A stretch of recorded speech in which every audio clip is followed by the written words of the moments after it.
Conseil numéro 46. Développer une pédagogie non verbale. L'action de formation ne s'arrête pas à ses effets cognitifs.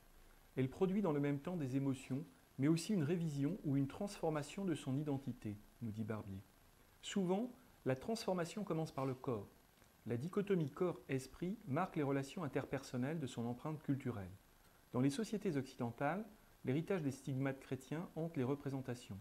Le corps est suspecté d'impureté et de trouble. La négation du corps fiche souvent les stagiaires sur leur chaise au moment même où il s'agirait de mettre en mouvement leur esprit.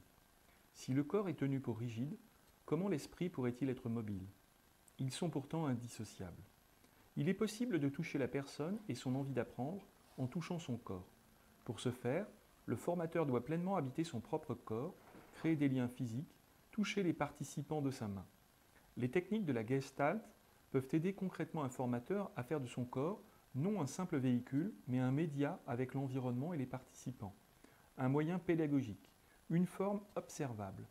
Pour lui, il s'agit d'assouplir son corps, de retrouver l'élégance d'une mobilité fluide, de prendre la responsabilité de ses actes ici et maintenant. Les formateurs connaissent la force de la communication non verbale. Sont-ils attentifs à l'éducation non verbale? Les mouvements qu'ils opèrent avec leurs mains apaisent, nuancent, soulignent un discours. Occuper un espace de formation n'est pas seulement se placer au milieu. Le corps du formateur sculpte en creux son environnement. Positionné à l'entrée d'une salle, il fait œuvre de reconnaissance de chacun. Bien campé sur ses deux pieds, il affirme une autorité. Le corps dérouillé ouvre de nouvelles voies à l'esprit, détendu ou échauffé, au repos ou en mouvement. Le corps se connecte différemment au monde. S'ouvrir au savoir passe par l'augmentation de ses sensations à l'environnement. Car avant que ne se structure une information, il y a d'abord une sensation. Démultiplier les expériences sensorielles va permettre d'apprendre à capter et interpréter des signaux.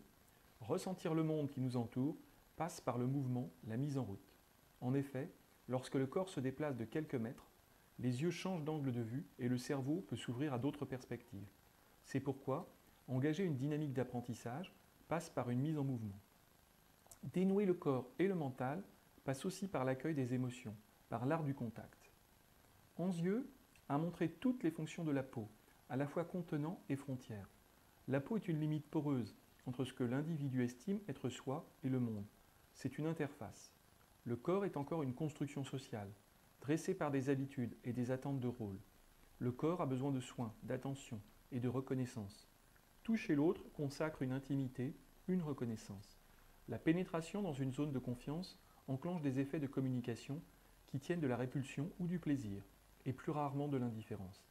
Lorsque le corps est libéré de faux semblants, de gestes copiés, il se fait plus accueillant. Une autre façon d'établir un contact avec les autres est de leur raconter des histoires.